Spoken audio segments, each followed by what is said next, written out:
Kimdir? Neçə nəfərdir? Qeybətçi, intiqam, söz gəzdirən, yaxşı, doğrudan kim tapşırır? Niyə tapşırır? Bu zaman siz hər hansı bir kinoteatrda çıxış etmirsiniz. Kim dedi? Ola bilməz. Hansı yuxarıdan? O söhbətdən qaçmağınız məsləhətdir. Niyə bu vaxt tapşırır? Harada məndən danışılır? Hansı ortamda danışılır? Söz aparan manipulyator. Nə qədər yuxarıda? Neçə mərtəbə yuxarıda? Növbəti manipulativ fənd. Ola bilməz. Ola bilməz, yəni məni inandırmağa çalış, məni daha da inandır, mənə əsaslar gətir, mənə bəraətlər ver. Bu zaman manipulyatoru əlində bir qap popkorn və sərin içki, içində buz dolu sərin içki kimi düşünün. Somebody stop me! Ki kinoteatrda oturub və siz onun qarşısında çıxış edirsiniz. O deyir, ola bilməz. Bu zaman siz başlayırsınız ona izahatlar verməyə. Hə, belədir, elədir. Ola bilməz, o belə deməz, mən onu tanıyıram. Və siz yenə də izahat edirsiniz, yenə də deyirsiniz. O keçən dəfə də belə etmişdi, filan kəs belə etmişdi. Amma sən bilmirsən, o gün də belə olmuşdu. Yox, doğrudan. Desən Allah. Siz yenə başqa situasiyanı danışırsınız. Eşitdiyinizi, gördüyünüzü və hətta görmədiyinizi, eşitmədiyinizi, ehtimal etdiyinizi belə danışırsınız və o məlumat toplayır, öz 3D eynəyində, əlində popkornu sizi dinləyir. I like these calm little moments before the storm. It reminds me of Beethoven. Yaxşı, doğrudan və bu manipulyatorların istifadə etdiyi ən aktual fəndlərdən biridir. Hansı tip manipulyatorların? Qeybətçil, intriqant, söz gəzdirən, söz aparan manipulyatorların. Və sizə belə söz deyilirsə, sonda əmin olun ki, o deyəcək. Heç ondan gözləməzdim. O heç vaxt deməyəcək ki, hə, pisdir o, mən də bilirəm. Və yaxud da ki, hə, yaxşıdır, sən səhvsən. O hər zaman informasiyanı alıb, sonda öz rəyini bildirməyəcək. Neytral qalacaqdır. Çünki o sizə mesaj vermək istəmir. O sizdən informasiya almaq istəyir. Ona görə belə situasiyaya düşdüyünüz zaman ola bilməzin sonunda da deyin. Ola bilməz, ola bilməz də.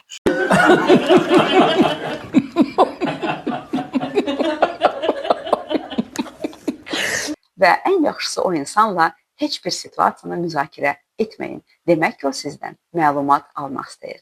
Amma bu sizin yaxınınız, dostunuz, məsləhət ala biləcəyiniz insandırsa və ola bilməz deyirsə, siz ondan soruşa bilərsiniz. Niyə düşünürsən ola bilməz? Bəlkə mənim hansısa bir səhvim var. Sən situasiyanı gəl sənə danışım və sən araşdır, analiz et, qıraqdan baxan bir insan kimi rəyini bildir. Bu zaman diskussiya yaranır. Bu zaman siz hər hansı bir kinoteatrda çıxış etmirsiniz.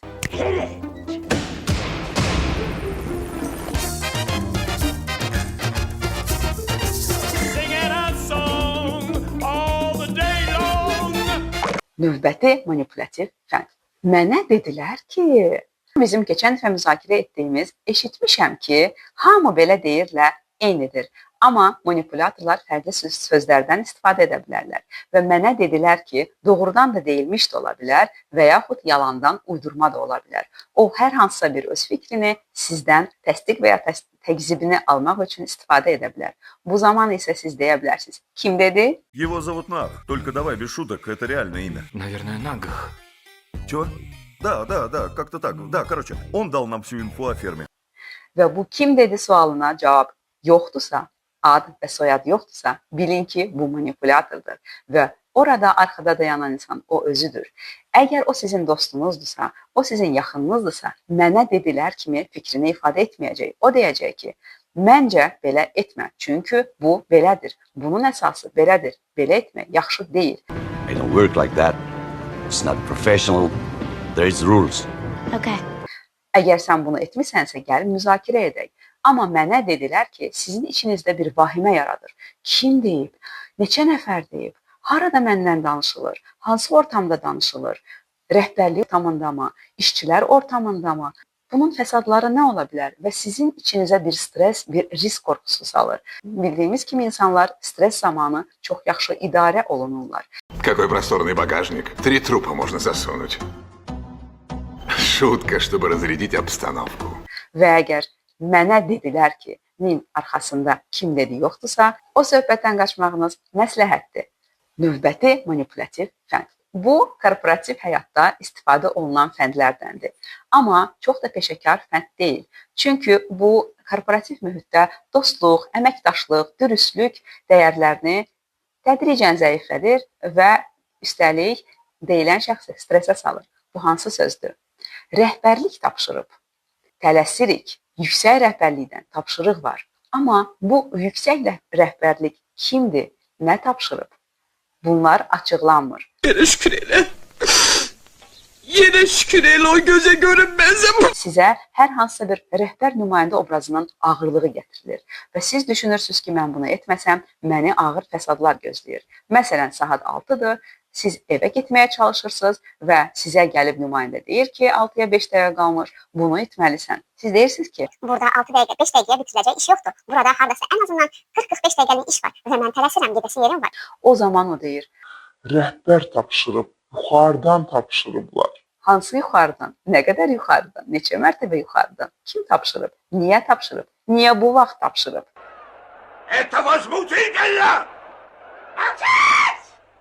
Bu sualların cavabı olmur və bəzən niyə bu vaxt tapşırılıb, rəhbərlikdir də onlara necə deyə bilərik?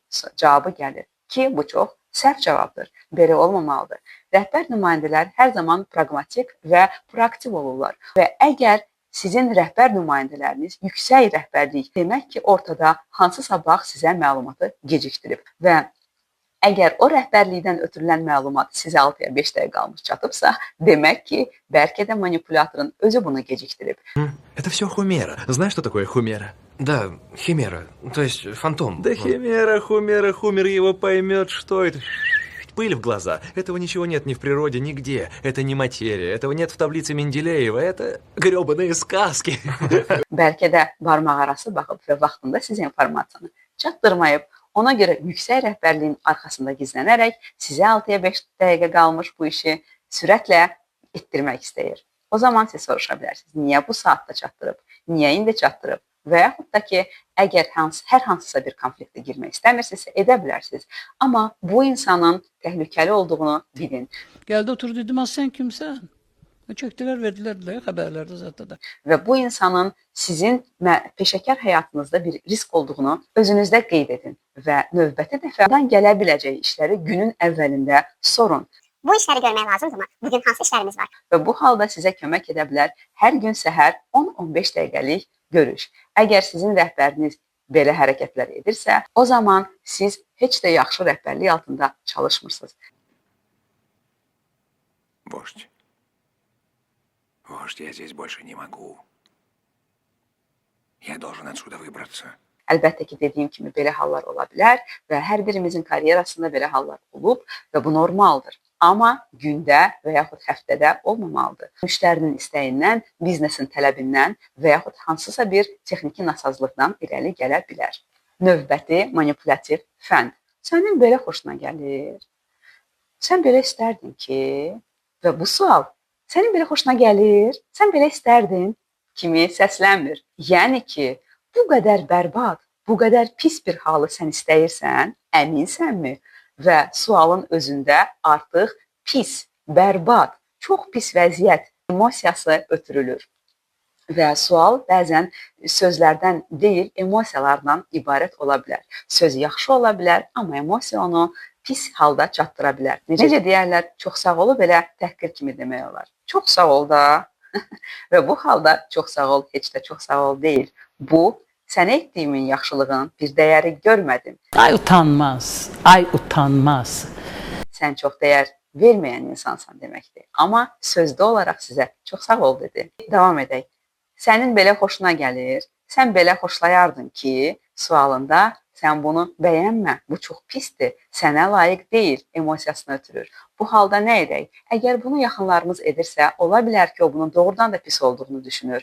Doğrudan da onun içində bir təhlükə var. Sizə bunu layiq görmür, sizi daha üstün sayır. O zaman əgər siz bunun doğru olduğunu bilirsinizsə və o insanın narahatçılığının olmamasını istəyirsinizsə, ona izahat verə bilərsiniz, onu təskinlik verə bilərsiniz və rahatlaşdıra bilərsiniz. Amma bu sizə heç bir dəxli olmayan insandırsa, hər hansısa bir informasiya əldə etmək üçün və yaxud da ki, sizi heç də doğru olmayan tərəfə yönləndirmək üçün istifadə edirsə bu manipulyasiyadan, o zaman siz deyə bilərsiniz ki, Bəli, xoşuma gəlir. Sənin xoşuna gəlmir ki, mən elə bilirdim sənin də zövqün var. Və bu halda siz onu artıq manipulyasiya etmiş olursunuz ki, zövqlülər bunu bəyənir.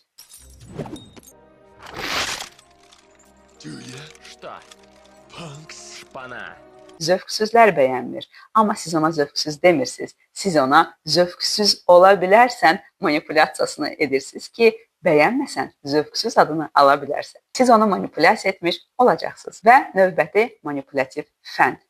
Səmimi desəm, dürüst olsaq, düzünə qalsa, bəli, bu sözləri bilirsiniz kimlər istifadə edir. Bu sözləri çox zaman səmimi olmayan, dürüst olmayan və ədalətli olmayan insanlar istifadə edir. Və onlar dürüst olaq, gəlin səmimi olaq mesajını ötürür, amma arxada heç nə olmur. Arxada emosional olaraq nadürüst, ədalətsiz və qeyri-səmimi münasibət olur. Mənə qarşı çaşmaq olmaz. Mənə kim çaşır? Dağdan aşır. Ona görə bu sözləri eşitdiyiniz zaman düşünün, bu insan kimdir? Dürüst mü insandır? Şəxsən mənim təcrübəmdə bu sözü, bu ifadəni çox işlədən insanlar, əlbəttə ki, yaxınlardan, dostlardan söhbət getmir. Ortamda bu sözü çox işlədən insanlar hər zaman yalan danışmağı sevən, ədalətsiz insanlar olur. Və onların hər bir sözü səmimi desəm ilə başlayır və dürüst olsaqla bitir. Soruşacaqsınız, bəs onları necə manipulyasiya edək? Onları isə belə manipulyasiya edə bilərsiniz və yaxud da ki, onların manipulyasiyasına belə halda son qoya bilərsiniz. Məsələn, biz onsuz da səmimi danışırdıq. Məsələn, əgər bu sizin xoşunuza gəlmirsə və o səmimiyyət sözü altında sizi təhqir, tənqid edirsə, məsələn, səmimi desən, sən elə də yaxşı çalışmırsan, düzünü desəm, məni qane etmir. Doğrusu, sən elə də məhsuldar deyilsən. O, səmimi desəm, dürüst desəm adı altında sizi təhqir və ya tənqid edir və yaxud da ki, sizin öz güvəninizi aşağı salır və siz bilirsiniz ki, bunun səbəbi məhsuldar olmamağınız deyil. Siz çox da məhsuldar, çox da məsuliyyətli insansınız. Onun hər hansısa başqa bir məqsədləri var. O zaman siz deyə bilərsiniz ki, Peşəkarlıq özü bir səmimiyyətdir. Mən onsuz da əvvəldən səmimi danışırdım. burada isə siz onu manipulyasiya edirsiniz. I buy you out, you don't buy me. Yəni ki, siz indi başladınız səmimiyyətə, amma mən əvvəldən səmimiyəm. Amma bu manipulyasiya fəndlərdən istifadə etməmişsən. Öncə qarşınızda kimin olduğunu analiz edin. Bəzən bu sözləri deməmək yaxşıdır. Necə deyərlər, söz var, kəsər savaşı, söz var, kəsdirər başı. Bəzən sözün həqiqətini deməmək yaxşıdır və yaxud da ki, onu daha yumşaq demək yaxşıdır. Hər zaman düzünü birbaşa olaraq demək çox da əlverişli olmur. Və əgər sizi təhqir edirlərsə, tənqid edirlərsə, amma düzünü desək, səmimi desək, adı altında deyirlərsə, rəhbər nümayəndədirsə, siz ondan faktları soruşa bilərsiniz, dəlilləri soruşa bilərsiniz. Мы должны опираться не на сиюминутные политические интересы каких-то внутренних политических сил в наших странах, а на факты. Назовите мне хотя бы один факт, который говорит о каком-то сговоре. Gəlin, faktlardan danışaq. Zəhmət olmasa mənə hər hansısa bir detalları danışardınız. Nəyə əsasən deyirsiniz? O deyir, səmimi desəm, mən belə görürəm. Yenə də emosiyaya bağlanır və sizə heç bir dəlil olmadan emosiyanı ötürür ki, sən peşəkar deyilsən. Siz yenə də faktlara dayanın. Mən belə başa düşdüm ki, əsassızdır sizin dediyiniz. Düzmü anladım? Və siz yenə də onu peşəkarcasına manipulyasiya edirsiniz. Elə adamları gərək topuğundan yuxarı buraxmayasan, topuqda saxlayasan.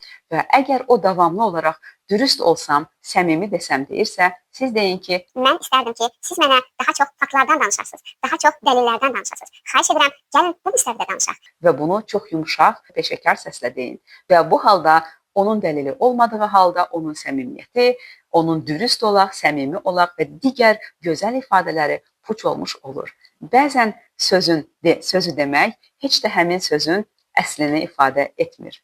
Bugünə bu qədər manipulyatorların fəndlərinə uymayın. Sağ olun, özünüzə yaxşı baxın.